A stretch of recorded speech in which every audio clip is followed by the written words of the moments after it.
नमस्कार दोस्तों, आप देख रहे हैं आयुर्वेद सिद्धि। मैं हूं आपका दोस्त डॉक्टर आर एस और हमारे साथ में हैं डॉक्टर हिमांशु झा। हेलो दोस्तों। आज हम जानेंगे कल्पस्थान के बारे में। तो सबसे पहले हम समरी लेते हैं कल्पस्थान की कि कल्पस्थान है क्यों, हमें क्यों इसको पढ़ना चाहिए। उसके बाद हम इसमें भवन अध्याय और विरेचन दोनों पढ़ेंगे, भवन विरेचन की प्रक्रिया। उसके बाद फिर हम जानेंगे भवन कल्प और विरेचन कल्प कौन कौन से होते हैं, उनके योग, उनकी विधि प्रयोग करने की। तो बात करते हैं कल्पस्थान की। तो चरक संहिता चिकित्सा प्रधान ग्रंथ है। इसमें संशोधन चिकित्सा पर विशेष बल दिया गया है, क्योंकि संशोधन द्वारा शुद्ध हुए रोग फिर नहीं उभरते हैं। तो इसका अर्थ ये हुआ कि दो प्रकार की चिकित्सा होती है, संशमन चिकित्सा और संशोधन चिकित्सा, जो आपने पहले भी पढ़ा होगा। संशमन का अर्थ होता है हम औषधियों द्वारा रोगों का समन कर दें, वहाँ पर वात पित्त कफ को वहाँ पर ही इंक्रीज या डिक्रीज कर दिया जाए, उसको संशमन कहा जाता है। एक दोष को बढ़ा दिया, किसी दोष को घटा दिया। लेकिन संशोधन में हम उन दोषों को बाहर निकाल देते हैं। जब कोई दोष शरीर में ज़्यादा बढ़ जाए और वो समन करने लायक ना हो, तो हम संशोधन द्वारा उस दोष को बाहर निकाल देते हैं। तो शरीर से बाहर निकालने के दोष को संशोधन कहा जाता है। तो संशोधन से फिर दोबारा रोग नहीं उत्पन्न होता। कहीं संशमन कर दिया, फिर से बढ़ गया, अपन ने घटा दिया था उस दोष को, फिर उसकी वॉल्यूम बढ़ गई उन्हीं आर के सेवन करने से, तो वो दोबारा उत्पन्न हो जाते हैं। लेकिन संशोधन द्वारा फिर से उत्पन्न नहीं होते। हम्म, तो ये आपने चिकित्सा स्थान में पीछे पढ़ा होगा चिकित्सा स्थान में कि इसके बमन विरेचन के बारे में संदर्भ आया है, सभी चिकित्सा में बताया गया है बमन विरेचन कराते हैं। तो इसका निर्देश पहले ही किया जा चुका है, किंतु उनकी विधि आदि नहीं बतलाई गई है। उसमें विधि नहीं बताई है, कैसे कौन से द्रव्य लेने हैं, कितना मात्रा लेनी है, तो ये नहीं बताया है उसमें। बस चिकित्सा दी है, चिकित्सा सूत्र में बताए हैं उसमें कि वमन विरेचन कराना है। तो जिसके बतलाने के लिए कल्पस्थान कहा गया है, तो इसको बतलाने के लिए कल्पस्थान में इसका वर्णन दिया गया है। तो अपन कल्पस्थान क्यों पढ़ते हैं, क्या इसका महत्व है, तो ये अगर लिखने के लिए आता है तो आप इसका बताएंगे कि चिकित्सा स्थान में वो विरेचन का निर्देश किया जा चुका है, परंतु कल्पस्थान में इसकी विधि बतलाई गई है। ठीक है, अब आगे देखते हैं अपन। तो ये 5 मार्क्स का क्वेश्चन आ जाता है कि कल्प स्थान का महत्व लिखिए, कल्प स्थान के बारे में बताइए। तो हमने जान लिया यहाँ पर। हम आगे और डिटेल में इसका प्रयोजन देखते हैं कि क्या प्रयोजन है इसका। तो कल्प स्थान के उपदेश का प्रयोजन है कि बमन और विरेचन की परिभाषा बतलाने के लिए बमन कारक और विरेचन कारक क्रमशः मदन फल आदि और निषोध आदि द्रव्य होते हैं। उनकी अनेक कल्पनाओं, उनके स्थायी लाभ बताने के लिए इसका प्रयोग किया गया है, कल्प स्थान का बताया गया है। तो हम उसमें सबसे पहले बता सकते हैं कि इसमें बमन विरेचन की परिभाषा आती है। दूसरा, उनके योग आते हैं, कितने कितने योग हैं। तीसरा, उनकी प्रयोग विधि बताई गई है, जैसा कि हम पहले भी जान चुके हैं। और इसमें कई कई प्रकार से उपयोग करने वाले प्रकार बताए गए हैं। जैसे कि मदन फल है, तो मदन फल को अलग अलग द्रव्यों के साथ कितनी तरह से प्रयोग कर सकते हैं, तो वो बताया गया एक ही द्रव्य को। पहले तो इसमें छः छः द्रव्य बताए गए हैं, 6 बमन द्रव्य, 6 विरेचन द्रव्य। उसके बाद उन 6 द्रव्यों को अलग अलग द्रव्यों के साथ कितने योगों में प्रयोग कर सकते हैं।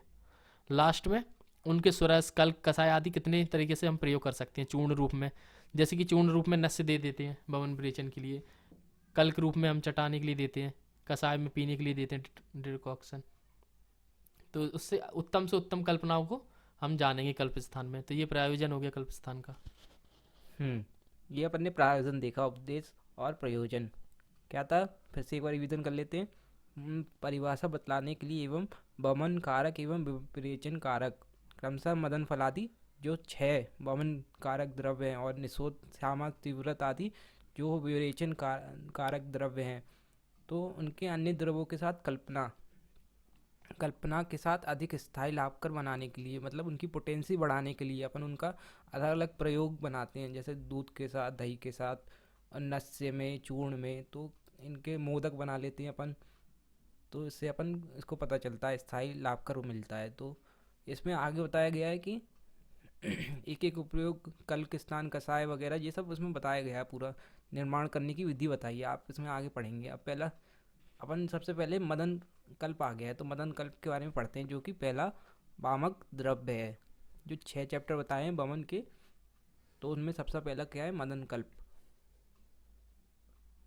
तो मदन कल्प से जानने से पहले हम बमन विरेचन की परिभाषा देख लेते हैं। तो बमन की परिभाषा है तत्र दोष हरणम ऊर्ध्वभागम बमन संज्ञकम अधोभागम विरेचकम उभय भा शरीर मलन विरेचनाद विरेचन संज्ञा लभते। मतलब इसका अर्थ ये हुआ कि जो दोष ऊर्ध्व भाग से निकलते हैं शरीर के, उनको हम बमन संज्ञा देते हैं, और जो दोष अधोब मार्ग से निकलते हैं उनको हम विरेचन कहते हैं। तो हम इसकी परिभाषा को एक बार हिंदी में फिर से समझ लेते हैं। हम्म, तो वमन विरेचन की परिभाषा, शरीर के ऊर्ध्व भाग अर्थात मुख से दोष का निकलना वमन कहलाता है। शरीर के अधोभाग अर्थात गुद से दोषों का निकलना विरेचन कहलाता है। मतलब वमन मतलब वॉमिट, वॉमिट करते हैं ऊपर से मुख से करते हैं तो उसको वमन संज्ञा दी गई है। और ऐसे ही अथवा शरीर के मल को बाहर निकालने के कारण इन दोनों को प्रक्रिया को विरेचन, दोनों को साथ में भी विरेचन कहा जाता है। अगर कभी कभी देखा गया है कि आचार्यों ने विरेचन शब्द ले लिया है, जबकि वहाँ पर विरेचन का मतलब वो नहीं है कि विरेचन गुदमार्ग से मल का निकालना, वो उनका मतलब कहने का है कि वमन और विरेचन दोषों का बाहर निकालने को उन्होंने विरेचन संज्ञा दे दी है। तो ये एग्जाम के पॉइंट ऑफ व्यू से मोस्ट इंपॉर्टेंट क्वेश्चन आता है कि बमन की संज्ञा क्या होती है, बमन किसे कहते हैं, परिभाषा लिखें, विरेचन की परिभाषा लिखें। ये 5 मार्क्स में आ जाता है। ये श्लोक आप जरूर याद कर लीजिएगा। तत्र दोषार्णम ऊर्ध्वभागम वमन संज्ञकम अधोभागम विरेचन संज्ञकम उभयम वा शरीर मल विरेचनाद विरेचन संज्ञा लभते। तो ये सिंगल 2 मार्क्स में पूछ लिया जाता है, बमन की परिभाषा लिख दें, विरेचन की परिभाषा लिख दें। ओवरऑल 5 मार्क्स में आ जाता है, और इसको एक्सप्लेन करने के लिए 10 मार्क्स तक में आ सकता है। तो मतलब ये आपका सारे क्वेश्चन कवर करता है बमन विरेचन। तो आपको इसकी परिभाषा याद होनी चाहिए, जो मोस्ट इम्पोर्टेंट है आपके लिए। अब हम नेक्स्ट देखते हैं बमन विरेचन की प्रक्रिया। ये भी इसमें ही 10 मार्क्स में आता है, तो आपको ये भी लिखना पड़ेगा प्रक्रिया इसकी कि ये कैसे कार्य करता है बमन विरेचन। तो हम जानते हैं वमन विरेचन की प्रक्रिया। तो वमन विरेचन की प्रक्रिया क्या है? जो औषधें उष्ण तीक्ष्ण सूक्ष्म व्यवायी और विकासी गुणयुक्त होती हैं, अपने प्रभाव से हृदय में जाकर अपने प्रभाव से सर्व शरीरगत धमनियों में प्रवेश कर फिर स्थूल एवं श्रोतसों में जाकर अपनी उष्णता और से संपूर्ण शरीर में व्याप्त दोष समूह को द्रवीभूत कर देती हैं। इनका कहने का मतलब क्या है? जो 5 गुण बताएं जो वमन विरेचन औषध में होते ही हैं, वो हैं उष्ण। उष्ण से क्या होगा? तो हम बात कर रहे थे इनके गुण के, अपन अच्छे से समझते हैं इनके गुण के क्यों ये 5 गुण बताए हैं वमन विरेचन द्रवों के। तो बताइए रिपुसुदन। हाँ, तो इसमें हम पहले जानेंगे कि उष्ण तीक्ष्ण सूक्ष्म व्यवायी और विकासी, यही 5 गुण क्यों दिए गए और गुण क्यों नहीं दिए गए। तो उष्णता क्या करता है? तो उष्णता इसमें क्या है, द्रवीभूत कर देता है दोषों को, मतलब ये लिक्विड करके दोषों को बाहर निकाल देता है। तो ये ऊर्ध्व या अधो मार्ग से निकलने के लिए सही हो जाती है। दूसरा रहता है तीक्ष्ण गुण। तीक्ष्ण गुण, तो तीक्ष्ण गुण के बारे में देखिए तो ये वमन और विरेचन कराते हुए क्या हेल्प करता है? ये करता है कि तोड़ता है, ये गुण दोषों को तोड़ देता है। जैसे कफ है तो उसको तोड़ देगा, और जैसे विरेचन की बात करें तो मल का ये भेदन कर देता है, तीक्ष्ण गुण से होता है इसका भेदन। तो ये तीक्ष्ण गुण क्या करता है? वेग उत्पन्न करता है। मतलब अपन ने औषधि का सेवन करवाया तो उससे तुरंत वमन या विरेचन करने का जो कार्य करेगा वो तीक्ष्ण गुण के कारण होगा। कहीं ये अपन मृदु गुण का देंगे तो उसको फिर वमन नहीं होगा, या जितने वेग अपन को चाहिए 10 वेग 20 वेग उतने वेग नहीं होगा। तो जितनी औषधि तीक्ष्ण होगी उतने अधिक वेग होंगी। तो इसमें अपन को जो औषधि देना है वो देख के देना है कि किसका बल कितना है, उसकी अग्नि कितनी है, उस अनुसार अपन को तीक्ष्णता रखनी है। कहीं अपन ज़्यादा तीक्ष्ण रखते हैं तो इसमें अति वमन के लक्षण दिखाई देंगे या अति विरेचन के लक्षण दिखाई देंगे। तो ये तीक्ष्णता वमन के वेगों को तय करती है, या फिर उसके टाइम लिमिट को कि कितनी देर तक होगा वमन विरेचन। अब बात करते हैं सूक्ष्म गुण की। सूक्ष्म गुण से क्या होता है कि सूक्ष्म गुण है ना, ये द्रव होता है। अगर वो सूक्ष्म गुण है उसमें तो वो छोटे छोटे सूक्ष्म स्रोतसों के अंदर चले जाता है, वहाँ से दोषों को निकालता है। तो सूक्ष्म गुण का यही काम है कि वो छोटे छोटे चैनल्स में आराम से चले जाता है। जो द्रव होता है वमन विरेचन का, वो आराम से सूक्ष्म स्रोतसों में चले जाता है। तो हमने सूक्ष्म गुण का भी देख लिया कि ये अपने छोटे से छोटे स्रोतस का अर्थ होता है चैनल्स। तो चैनल्स में जाके वहाँ से दोषों को निकाल लाता है। मतलब कोई दोष अपने अंदर से अंदर भी शरीर के छुपे हुए हैं तो वहाँ से भी ले आएगा। तो औषधि में ये सूक्ष्म गुण होना चाहिए, नहीं तो वो सूक्ष्म उसमें नहीं जा पाएगा स्रोतसों में। अब देखते हैं विवाहिक गुण। वमन विरेचन द्रवों का विवाहिक गुण होगा तो उसमें क्या होता है कि विवाहिक गुण होता है, इसका अर्थ समझते पहले विवाहिक का क्या होता है। विवाहिक का अर्थ होता है कि जो द्रव है अगर उसमें विवाहिक गुण है तो वो पचने से पहले प्रभाव दिखा देगा। तो पचने से पहले मतलब अपने जैसे उसको पिया तो वो पचने से पहले उसका प्रभाव, जैसे इसका एग्जांपल देखें विवाहिक का बहुत अच्छा है, विष है ना, कभी पचता नहीं है, शरीर में पहले जाता है और सीधे अपना असर दिखाने लगता है। पचने से पहले ही विष का प्रभाव दिख जाता है। तो जैसा सर ने बताया विष हुआ या मद हुआ, मद भी वैवाहिक गुण कारक होता है। तो उसमें क्या होता है, मद जैसे ही अपन पीते हैं तो वो असर दिखाना चालू करता है और एक बार वो पच जाता है उसका बाद उसका असर खत्म हो जाता है। तो उसी तरह बमन विरेचन की औषधियाँ भी वैवाहिक गुण युक्त होती हैं। मतलब अपन जैसे ही देंगे तो तुरंत उसको बमन का वेग आएगा या विरेचन का वेग आएगा, और उसके बाद एक बार उसको औषधि पच गई, साथ में हो गई, तो उसके बाद फिर वो वेग बंद हो जाते हैं आना। तो ये पचने से पहले असर दिखाती है औषधि, पचने के बाद असर नहीं दिखाती। और जो औषधियाँ होती हैं वो पचने के बाद असर दिखाती हैं अपना। और विकासी गुण जो लास्ट बचा है, तो विकासी गुण का अर्थ होता है संधि बंधनों को ढीला करना, या जो दोष हैं वो चिपके हुए हैं उनको हटा के छिन्न भिन्न करके बाहर निकालना।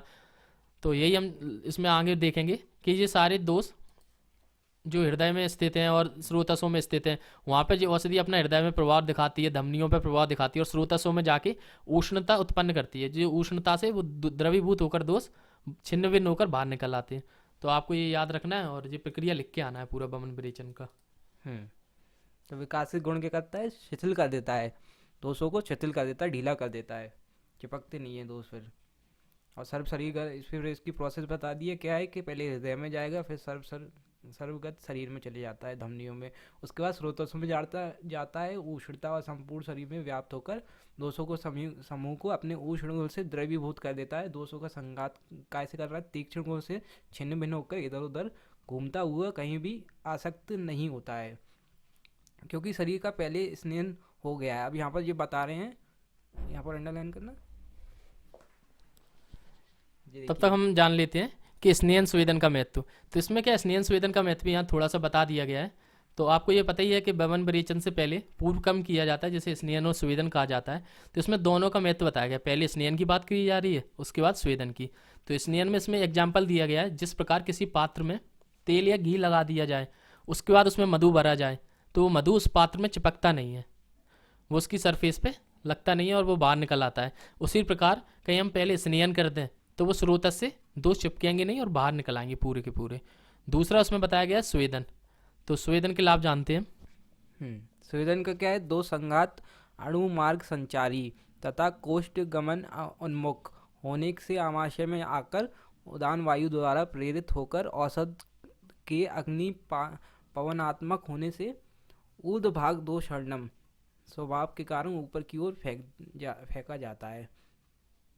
तो हम समझ लेते हैं यहाँ पे कि जो स्वेदन है, स्वेदन में क्या होता है कि जो दोष अणु मार्ग संचारी हो जाते हैं, मतलब छोटे से छोटे उसमें मार्ग में, उसमें भी वो संचारी हो जाते हैं। संचार का अर्थ होता है वो स्टेबल कंडीशन से हट के मूवमेंट में आ जाते हैं। तो एक बार वो मूवमेंट में आएंगे तो उसके बाद या तो वो ऊपर या नीचे से बाहर निकल आएंगे।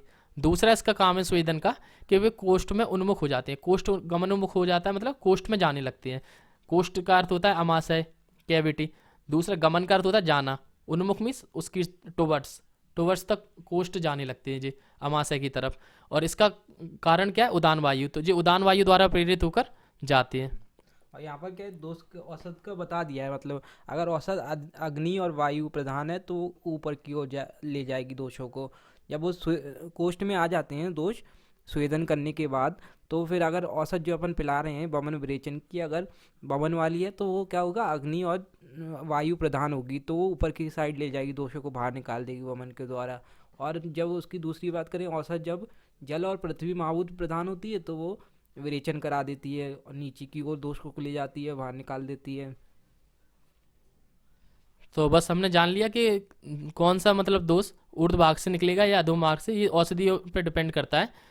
तो यदि औषधियों में अग्नि और बमन महाभूत प्रदान हो गई तो फिर वो ऊर्ध्व भाग से दोषों को निकाल के ले जाएंगे, और वही औषधि में जल और पृथ्वी महाभूत प्रदान होंगे तो वो अधो मार्ग से औषधियों को निकाल ले जाएंगे। तो उसका आपने पढ़ा ही है कि जो जल और पृथ्वी महाभूत होता है ये गुरु होता है, तो ये नीचे की तरफ जाते हैं, और जो अग्नि और पवन है ये लघु होने के कारण ऊपर की साइड जाते हैं। तो आपने वैसे भी स्वाभाविक देखा होगा घर में जो आग होती है, हवा होती है, हमेशा ऊपर की तरफ उठती है, ऊपर की तरफ जाती है, और जो पानी है या पृथ्वी भी है ये गुरु होने के कारण नीचे की साइड आती है। तो इससे हमें समझ में आ गया कि कौन सी औषधि कौन सा कर्म करेगी। तो जल और पृथ्वी महाभूत वाली औषधि विरेचन कर्म करेगी, और अग्नि और पवन मुख वाली औषधि बमन कर्म करेगी। अब हम नेक्स्ट वीडियो में जानेंगे बमन विरेचन के द्रव्य, कौन कौन से बमन द्रव्य हैं और कौन कौन से विरेचन द्रव्य। तो उसके लिए आप हमारे चैनल को सब्सक्राइब कर लीजिए और आगे और वीडियो जानने के लिए कमेंट कीजिए हमें आप किस टॉपिक पर वीडियो चाहते हैं, और इस वीडियो को लाइक कीजिएगा। और आपको टेलीग्राम पर हमारे नोट चाहिए तो आप हम टेलीग्राम की डिस्क्रिप्शन में लिंक दे देंगे, तो आप उसको फॉलो कर लीजिएगा। और ऐसे ही सपोर्ट करते रहिए दोस्तों, आपके लिए पूरा पढ़ा देंगे। आपको एग्ज़ाम की आपको टेंशन लेने की ज़रूरत नहीं है। आप पढ़े पूरा अच्छे से और एग्ज़ाम दे के आएँ, पास हों, यही हमारा मोटिव है। और हम आपको हर चैप्टर में उसके इंपॉर्टेंट क्वेश्चन और उसके नोट्स आपको प्रोवाइड करवाएंगे, तो इसलिए आप डिस्क्रिप्शन चेक कर लीजिएगा एक बार, उसमें डिस्क्रिप्शन में लिंक दी जाएगी।